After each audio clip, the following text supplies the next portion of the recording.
ஊடகவியலாளர்களுக்கெல்லாம் நன்றி. நீங்கள் வெளிச்சம் போட்டு காட்டுறதுனால சில விஷயங்கள் நீதி வழங்குவதற்கு ஏதுவாக சில உண்மைகள் வெளியே வருவதற்கு உங்களுடைய பணியும் காரணமாக இருந்திருக்கிறது. முக்கியமாக இது பாராட்டு விழா நடத்துகிற நேரம் இல்லை. பாலாஜி அவர்களுக்கு நன்றி சொல்ல வேணும். ஏன் வந்தாருன்னு கேட்குறத விட வந்தாரேங்கிற சந்தோஷப்பட்டுங்கிறது தான் முக்கியம். இது அவருடைய ஏரியா, அவருடைய வீடு இருக்கிற இடம், அவர் ஊர், அவர் மக்கள். அவர் தேடி வராமல் யார் வருவாங்க? ஃபஸ்ட்டு அந்த மாதிரி கேள்வியெல்லாம் கேட்காதீங்க. கட்சியை பொறுத்தது இல்லை அது. இப்போ நீங்கள் அந்த தவிர எல்லாரும் அதை பார்க்குறது 18, 12, 11ன்னு நம்பராக பார்க்காதீங்க. ஒரு அம்மா, ஒரு பிள்ளை, ஒரு பேரன், அதை இழந்துட்டு நிற்கிற தாத்தா, பாட்டி, குடும்பம் அப்படிங்கிறத நம்ம பார்த்தே ஆகணும். நம்ம எல்லாரும் மனிதர்கள் தாங்கிறதுனால அந்த கோணத்தில் பார்க்கலாம். இப்போ கேஸு நடந்துக்கிட்டு இருக்கு. அதனால் அதை பற்றி ஜாஸ்தி கமெண்ட் அடிக்கிறதோ இல்லது வேறு சதி திட்டங்களை பற்றி பேசுகிறதுக்கோ இது நேரம் இல்லைங்க. அதெல்லாம் சட்டமும் நீதியும் பார்த்துக்கும். இப்போதைக்கு நேரத்தில் இன்னமும் உயிர் சேதம் ஏற்படாமல் காப்பாற்றின பாலாஜி அவர்களுக்கு நன்றி சொல்லணும். இதை மிகச் சிறப்பாக ஒரு தலைமை பண்புடன் ஏற்று காழ்ப்பு எதையும் காட்டிக்காமல் சட்டத்தை மாத்திரம் வழி நடத்தணுங்கிற முறையில் மாண்புமிகு முதல்வர் அவர்கள் செயல்பட்ட விதம் எனக்கு பெருமையாகவும் இருக்குது. நன்றி சொல்ல கடமைப்பட்டிருக்கிறோம். ஒரே ஒரு வேண்டுகோள் ஐயாட்ட, முதல்வர்கிட்ட வைக்கணும். இனி இந்த மாதிரி நடக்காமல் இருப்பதற்கு எல்லா கட்சிகளுக்குமே அழுத்தமான சட்டங்களும் ஒதுக்குப்புறத்தில் இவர்கள் சந்தித்து கொண்டு இவர்கள் பரப்புரையை வழங்கும் இடமாக அமைக்க வேண்டும். அது ஒரு முன்னுதாரணமாக, நாட்டிற்கே முன்னுதாரணமாக மீண்டும் தமிழகம் திகழ வேண்டும் இந்த விஷயத்திலையும் என்பதுதான் எங்களுடைய வேண்டுகோள். அதாவது தவிர சட்டத்துக்கு உட்பட்டு நடக்கணுங்கிறது எல்லா சிட்டிசன்ஸும் உணர வேண்டிய முக்கியமான விஷயம். சிட்டிசன்ஸுக்கு புரிஞ்சது அளவுக்கு தலைவர்களுக்கும் புரியணும்.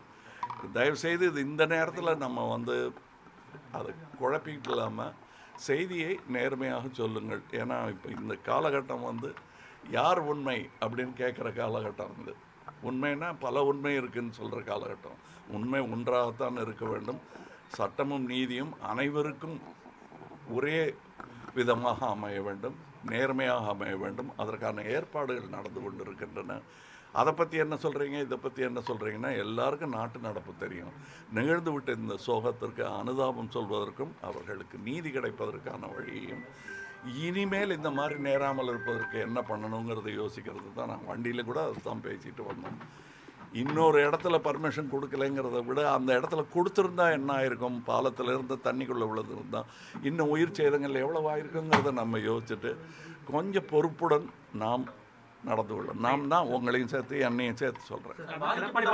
முன்னெச்சரிக்கை நடவடிக்கைகள் ப்ராப்பராக கவர்மெண்ட் எடுத்திருந்தா இந்த கேஷுவாலிட்டி தடுத்திருக்கலாம் அப்படி எடப்பாடி பழனிசாமி சொல்கிறாப்புல. சார் அவங்க நான் பேசுகிறது மனிதம், அவங்க பேசுகிறது அரசியல். ரெண்டுக்கும் இந்த நேரத்தில் வித்தியாசம் இருக்குது. இன்னும் அடுத்தடுத்த மாதங்கள் வரும், அப்போ அரசியல் பேசிக்கலாம். இந்த நேரத்தில் நம்ம பேச வேண்டியது மனிதாபிமானமும் மனிதமும். இது இனி நிகழாமல் தவிர்ப்பதற்கு என்ன வழி உண்டுங்கிறத எல்லா கட்சிகளும் பாரபட்சம் இல்லாமல் உட்கார்ந்து யோசித்து அந்த திட்டத்திற்கு ஒத்துக்கொள்ள வேண்டும். முதலமைச்சரும் மனதிளகி இந்த மாதிரி ஒரு சட்டத்தை கொண்டு வரணுங்கிறது தான் எங்களுடைய வேண்டுகோள். சம்பவ இடத்துக்கு போயிருக்கீங்க, பாதிக்கப்பட்டவங்க உயிரிழந்து வந்தவங்களை நேரடியாக பார்த்துருக்கீங்க. என்ன சொல்கிறாங்க, அவங்க என்ன மனநிலையில் இருக்காங்க, நீங்கள் எப்படி ஆறுதல் சொன்னீங்க? சார், இது ஆறுதல் சொல்ல முடியுமா? நம்ம எவ்வளோ பணம் கொடுத்தாலும் அது பொருந்துமா? அவங்களுக்கு போதுமா? அது போன புள்ள திருப்பி கிடைக்கும்.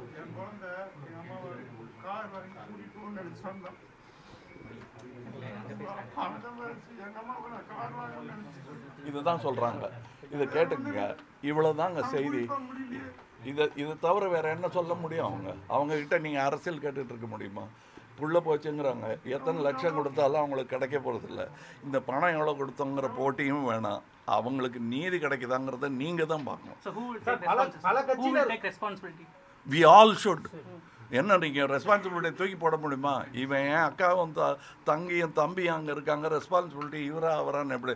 நம்ம தான் ரெஸ்பான்சிபிலிட்டி, இவர் தான் ரெஸ்பான்சிபிலிட்டி. அவர் கடமையை என்ன முடியுமோ அவரை செஞ்சுருக்காரு. அதுக்கு நீங்கள் நன்றி சொல்ல வேண்டாம், இடைஞ்சல் பண்ணாமல் இருங்க. பாவம், அவர் செய்கிறத செய்யட்டும். நீங்கள் அப்புறமா நீங்கள் அரசியல் இருக்கவே விமர்சனம் இருக்கவே இருக்காது. எப்போ வேணால் யார் மேலே வேணால் வைக்கலாம். இப்போ இருக்க நேரம் வந்து மனிதாபிமானம் காட்ட வேண்டிய நேரம். இனி இது நிகழாமல் இருப்பதற்கு நீங்களும் கண்டிப்பாக இந்த மாதிரி இதுக்கு ஏதுவாக நம்ம நடந்து கொள்ளாமல் தட்டி கேட்பதற்கு உரிமை உங்களை விட வேற யாருக்கு இருக்குங்க? அனைத்து கட்சியினரும் வந்துட்டாங்க சார். உயர்நீதிமன்றமும் ஸ்பாட்டுக்கு போகல, என்ன மாதிரியான கட்சி இவங்க அப்படின்ற மாதிரி பல கேள்விகளை அடுக்கடுக்கா வச்சிருக்காங்க. உங்க பார்வையில் என்ன சார்? இப்ப வரையும் ஸ்பாட்டுக்கு யாருமே வரலையே சார். விஜய் தரப்புல யாருமே வரலையே சார். நீங்க என்னுடைய ரெஸ்பான்சிபிலிட்டி என்கிட்ட கேட்கலாம், இவர் ரெஸ்பான்சிபிலிட்டியை அமைச்சர்கிட்ட கேட்கலாம். யாரோட ரெஸ்பான்சிபிலிட்டி என்கிட்ட வந்து கேட்டீங்கன்னா நான் பதில் சொல்றது நியாயமா இருக்கும். மூத்த அரசியல்வாதி உங்களுடைய நான் என்னை விட மூத்தவங்கலாம் இருக்காங்க. அதை ஃபர்ஸ்ட் புரிஞ்சுக்கணும் எல்லாரும். அந்த அனுபவத்திலிருந்து நம்ம பாடம் கற்றுக்கணும், அது எதிரியாக இருந்தாலும். ஏன்னா அனுபவங்கிறது எல்லாருக்குமே பாடம். அதனால் இப்போ இந்த கட்சி பிரித்து தயவுசெய்து நீங்கள் பேசாதீங்க. மக்கள் பக்கம் தான் நீங்கள் பேசணும். எந்த கட்சி பக்கமும் நீங்கள் தயவுசெய்து பேசாதீங்க. நீங்கள் என்ன சார் அறிவுரை சொல்லுவீங்க விஜய் சாருக்கு? உங்களுடைய அறிவுரை என்ன சார்? அறிவுரை சொல்கிற வயசா சார் அவருக்கு? அவருக்கு சார் அவர்கிட்ட கேட்க வேண்டிய கேள்வி எங்கிட்ட கேட்குறீங்க. ஒரு அறிவுரையா நீங்க என்ன சொல்ல விருப்பப்படுறீங்க? சார் இப்போ காலம் கடந்து இந்த அறிவுரையை சொல்றதுல அர்த்தம் இல்லை. இனி அவர் ஒரு தலைவனாக செய்ய வேண்டியதை செய்ய வேண்டும் என்பதுதான் என்னுடைய வேண்டுகோள்.